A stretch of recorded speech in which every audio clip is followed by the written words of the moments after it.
Tabe, jumpa lagi dengan saya di Negara Bijaksana, channel yang membahas sebuah persoalan populer di Indonesia secara bijaksana dan dijamin dengan pemikiran terbaru.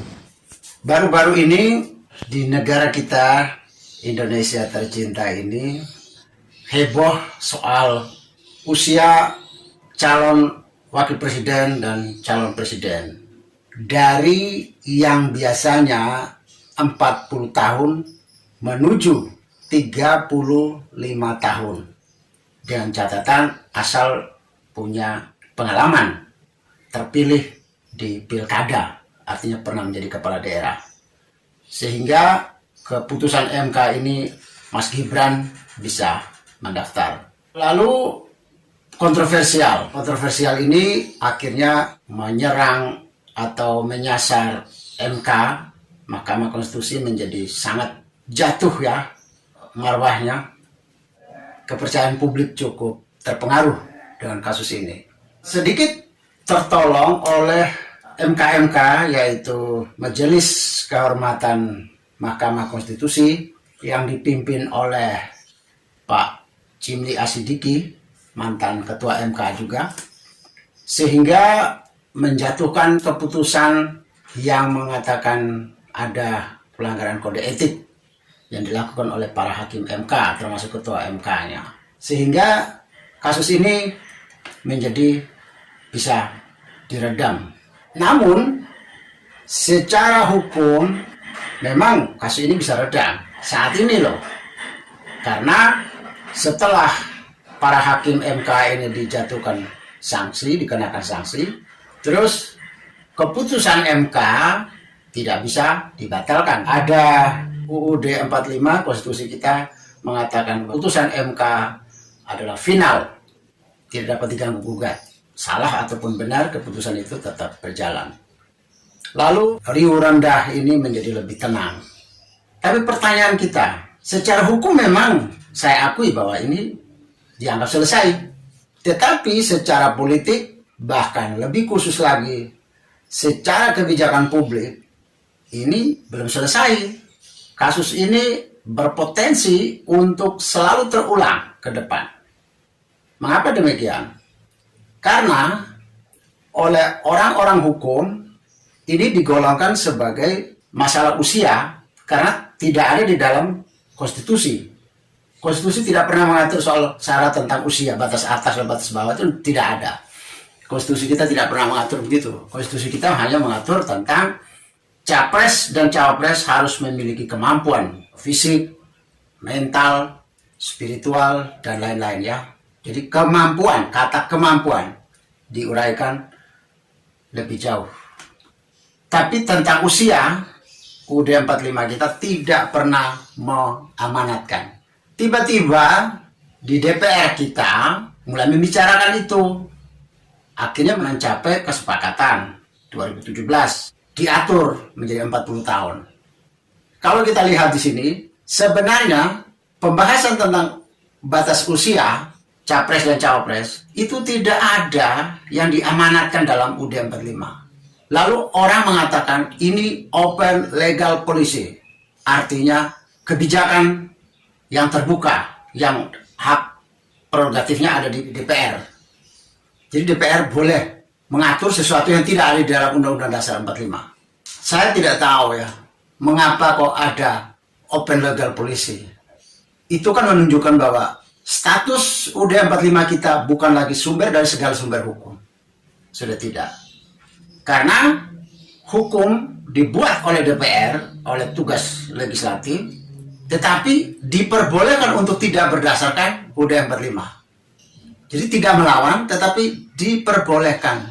Saya tidak habis mengerti ya bahwa open legal policy artinya tidak dikontrol oleh UUD 45. Tidak berdasarkan UUD 45. Yang penting tidak melawan UUD 45. Lalu filosofi UUD 45, konstitusi kita mengatakan UUD 45 dan Pancasila adalah sumber dari segala sumber hukum.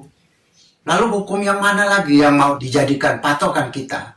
Kalau open legal policy ini artinya terbuka, lebar, selebar-lebarnya, seluas-luasnya, seolah-olah bahwa keterbukaan ini menjadi tidak ada batasnya, seperti bebas yang sebebas-bebasnya, bebas yang tanpa batas, kebebasan tanpa batas. Sama juga dengan ini, artinya kebebasan dalam membuat peraturan, dalam membuat hukum sebebas-bebasnya. Oke, saya melihat prinsip open legal policy ini dengan pengertian bahwa sesuatu yang tidak diatur dalam UUD 45 boleh diatur lebih lanjut oleh DPR. Ini sesuatu yang berbahaya, menjadikan sebuah produk DPR tidak memiliki kekuatan tetap. Yang tidak diatur di UUD 45, usia capres dan cawapres. Terus boleh kita mengatur sendiri sebebas-bebasnya. Pertanyaannya, kalau sekarang dibatasi 35 tahun ya, 40 tahun bagi yang tidak punya pengalaman menjadi kepala daerah. Bagi yang punya pengalaman kepala daerah, dia bisa dengan 35 tahun. Usia 35 tahun sampai 40 tahun, 39 tahun bisa. Pertanyaan kita, kalau besok ada yang menggugat, saya mau batas 60 tahun, paling bawah. Saya mau batas atas 70 tahun atau 90 tahun. Atau saya mau batas bawah 17 tahun. Bahkan ada yang bisa ekstrim juga. Saya mau batas bawah 35 tahun 1 hari. Gugat ke MK, semua gugat ke MK. Ada lagi yang bilang, saya mau 35 tahun 1 jam. Diubah syarat seperti ini. Karena apa? Karena ini namanya kan open legal policy. Bebas toh orang membuat gugatan. Bayangkan kalau kita punya 280 juta penduduk dan semua 280 juta orang ini, warga negara Indonesia ini, kan memiliki hak untuk membela negaranya, termasuk dia ingin menggunakan haknya untuk menggugat ini. Bayangkan lewat 1 menit, kurang 1 menit, bahkan ada yang mengatakan saya mau supaya 35 tahun 1 minggu. Ada yang mengatakan saya mau 20 tahun, saya mau 5 tahun saja boleh, atau saya mau 36 tahun, 37 tahun sampai dengan 100 tahun. Pokoknya ada yang bisa ngomong tentang tahunan, ada yang bisa ngomong tentang harian atau mingguan atau bulanan atau jam-jaman. 35 tahun 1 jam, sah-sah saja kan.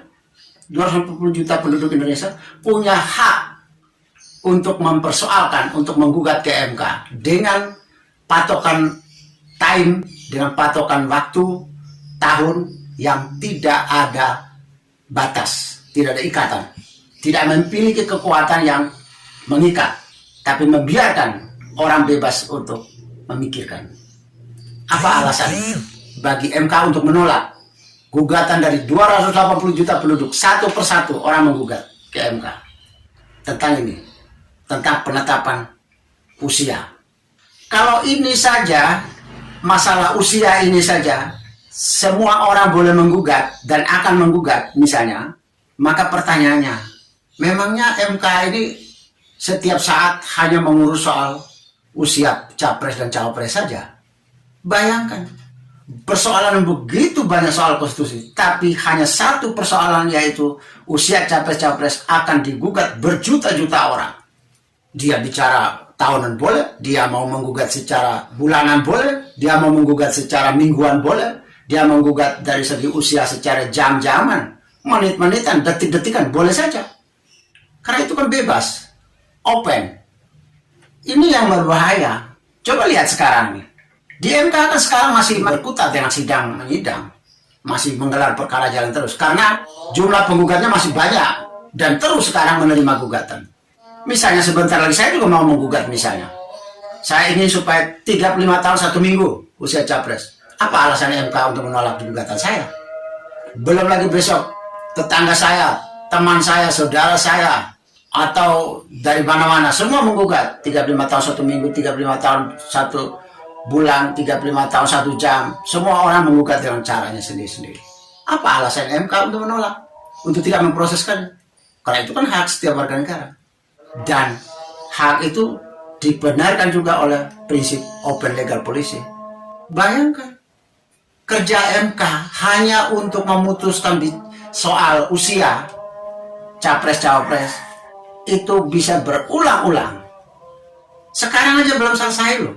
Padahal Gibran dan Prabowo sudah mendaftar, sudah sekitar 1 bulan ini ya, sudah mendaftar. Artinya sah menurut keputusan MK. Tapi sisa perkara, gugatan-gugatan di MK masih ada dan jalan terus sampai sekarang. Besok-besok banyak orang akan muncul menjadi penggugat dengan standar sendiri-sendiri. Dia menggugat jam-jaman, tahun-tahunan, menit-menitan, bulanan, mingguan. Sah. Kalau sampai MK tidak terima, apa alasannya? Secara konstitusi, secara hukum, orang semua punya hak. Bayangkan kalau ini terjadi, apakah MK kita ciptakan hanya untuk mengurus soal usia capres-cawapres? Setiap saat kerja lain tidak ada lagi, hanya untuk urus itu terus. Sidang satu gugatan, muncul gugatan baru, sidang lagi, antrian lagi. Jadi antrian nanti berkasnya itu antrian berlemari-lemari mungkin gugatan di MK nanti. Jadi saya pikir prinsip open legal policy ini tidak benar. Itu membuat masalah, satu persoalan akan membawa masalah berkali-kali, berentetan terus, tidak pernah akan selesai. Karena dia tidak punya kekuatan yang mengikat. Secara kebijakan publik, dalam ilmu kebijakan publik ini tidak benar.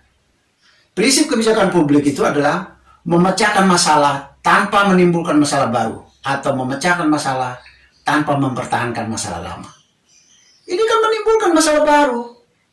Bicara 40 tahun batas bawah, akhirnya ada orang yang menggugat 35 tahun. Ramai sekarang gugatan terus. Lalu ada yang menggugat 70 tahun, batas atas, ditolak oleh MK. Semua orang akan menggugat nanti, bicara soal usia. Padahal UUD 45 tidak mengisyaratkan, tidak mengamanatkan kita bicara tentang usia dalam capres-cawapres. Kita hanya boleh berbicara soal kemampuan seseorang menjadi calon presiden dan calon wakil presiden, bukan pada usia. Memang ini tidak melawan UUD 45, tetapi melenceng keluar dari UUD 45. Yang UUD 45 tidak mengamanatkan, kita mengadakan sendiri. Tapi itu kan di Indonesia, terjadi di negara Indonesia. Kalau terjadi di negara bijaksana, maka cabut dimulai dari undang-undang yang dibuat oleh DPR tahun 2017. Dicabut bicara soal usia. Jadi usia itu sudah tidak dibicarakan lagi. Harus dihentikan. Yang kita perlu bicara adalah, kalau di negara bijaksana ya, kemampuan fisik, kemampuan psikis, mental, intelektual, dan segala macam, itu yang diukur kepribadiannya. Yang diukur kemampuan, bukan usia. Sehingga kita bicara kemampuan, usia berapapun, kalau dia sudah punya kemampuan, ya dia boleh dong mendaftar. Usia SMA boleh kalau dia punya kemampuan. Tentu saja kan standar kemampuan sudah dibuat dulu oleh DPR. DPR membuat standar kemampuan seperti apa secara fisik, variabel dan indikator yang dibangun melalui kepribadian, psikologis ya, dan mental seseorang, intelektual seseorang, wawasan seseorang. Ini yang perlu dibuat supaya semua orang atau usia berapapun bebas mendaftar, yang penting kamu lolos di uji kemampuan. Sehingga ke depan kita tidak lagi bicara usia. 100 usianya, 150 usia orang, kalau dia masih mampu, dia masih kuat secara kualitatif, ya sah-sah saja dia untuk mendaftar diri menjadi capres-cawapres. Meskipun dia usia kecil, anak SMA atau anak SMP, tapi siapa tahu dia punya kemampuan sudah memadai. Kita jadi masalah sekarang. Karena apa? Karena kita keluar. Kita tidak tertib dengan UUD 45 sebagai sumber dari segala sumber hukum. Kita sudah melanggar lah menurut saya. Jadi tidak tertib. Akibat dari kita tidak tertib inilah yang membuat kita pusing saat ini. Dan selama ini ke depannya akan pusing terus-menerus. Berurusan dengan urusan ini terus-terus. Heboh nanti. Jadi kalau di negara bijaksana, kembali posisikan UUD 45 sebagai sumber dari segala sumber hukum. Maka hukum di UUD 45 tidak pernah mengatur tentang usia, syarat usia capres-cawapres. Tertib dengan UUD 45 dengan konstitusinya, yaitu bicara tentang kemampuan seseorang, bukan bicara tentang usia. Selamat berpikir yang bijak, selamat bertindak yang bijak, selamat menerapkan prinsip-prinsip bijaksana di dalam negara. Jika Anda setuju dengan saya, Anda seide dengan saya, berarti kita berada pada satu perjuangan yang sama, yaitu ingin melihat Indonesia menjadi lebih baik, Indonesia menjadi negara yang bijaksana yang kita impikan. Caranya adalah dengan Anda memberi dukungan dan berpartisipasi dalam channel ini. Subscribe di bawah channel ini, bunyikan lonceng di sampingnya untuk menunjukkan Anda berlangganan secara gratis, dan ada pemberitahuan setiap kali saya mengirim edisi baru. Dan jika Anda setuju dengan ide ini, jangan lupa bagikan ke semua relasi Anda. Terima kasih.